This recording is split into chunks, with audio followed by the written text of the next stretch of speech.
ఒంగోలు జిల్లాలో నవరంగ్ కాంగ్రెస్ పార్టీ జాతీయ అధ్యక్షులు షేక్ జలీల్ స్థానిక ప్రెస్ క్లబ్లో పార్టీ సిద్ధాంతాలు మరియు మేనిఫెస్టో ప్రకటించారు। ఈ క్రమంలో ఆయన మాట్లాడుతూ ఇప్పుడున్న వైఎస్ఆర్ కాంగ్రెస్ పార్టీ మరియు ఎన్డీఏ కూటములు ప్రజలను మభ్యపెడుతూ ప్రజల జీవితాన్ని దగా చేస్తున్నాయని, ప్రజలకు ప్రలోభాలకు గురి చేస్తూ వంచిస్తూ మోసం చేస్తున్నాయని, ఇలాంటి పార్టీలకు తగిన బుద్ధి చెప్పి రానున్న ఎన్నికల్లో తగిన బుద్ధి చెప్పి ఇరు పార్టీలను ఓడించి నవరంగ్ కాంగ్రెస్ పార్టీ అభ్యర్థులను మెజార్టీతో గెలిపించాలని వారు కోరారు।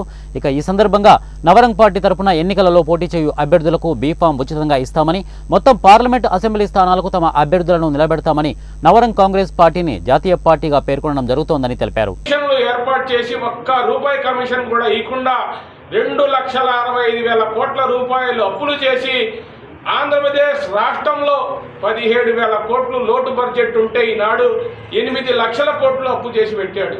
ఒక పక్క కేసీఆర్కి తెలంగాణలో 25,000 కోట్లు మిగులు బడ్జెట్ ఉంటే అక్కడ 6 లక్షల కోట్ల రూపాయలు అప్పు చేశారు। ఈ ధనాన్నంతా కూడా దోచేసి స్విస్ బ్యాంకుల్లో దాచేసుకొని ఈ ఎమ్మెల్యేలు ఈ మంత్రులు పేదరికపు మాటలు మాట్లాడుతూ ఉన్నారు। సోదరులారా, ఈ రాష్ట్రంలో అత్యంత పేదరికంలో ఉన్న ముస్లింలను 4% రిజర్వేషన్లు దివంగత ముఖ్యమంత్రి వైఎస్ రాజశేఖర రెడ్డి కేటాయిస్తే కనీసం ఆ 4% రిజర్వేషన్ కూడా కేటాయించలేని దౌర్భాగ్య స్థితిలో ఇది వైసీపీ ప్రభుత్వం ఉంది।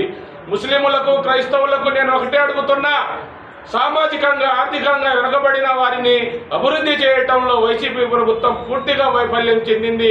అందుకని జగన్మోహన్ రెడ్డి పార్టీకి ముస్లింలు క్రైస్తవులు ఓట్లు వేయొద్దని చేతులు జోడించి నమస్కరించి విజ్ఞప్తి చేస్తా ఉన్నా। అదేవిధంగా భారతదేశంలో కాశ్మీర్ నుండి కన్యాకుమారి వరకు ఆంధ్రప్రదేశ్లో మరి బకెట్ గుర్తు, ఆంధ్రప్రదేశ్, మహారాష్ట్ర, తెలంగాణలో ఏకైక పార్టీ మరి నవరంగ్ కాంగ్రెస్ పార్టీ।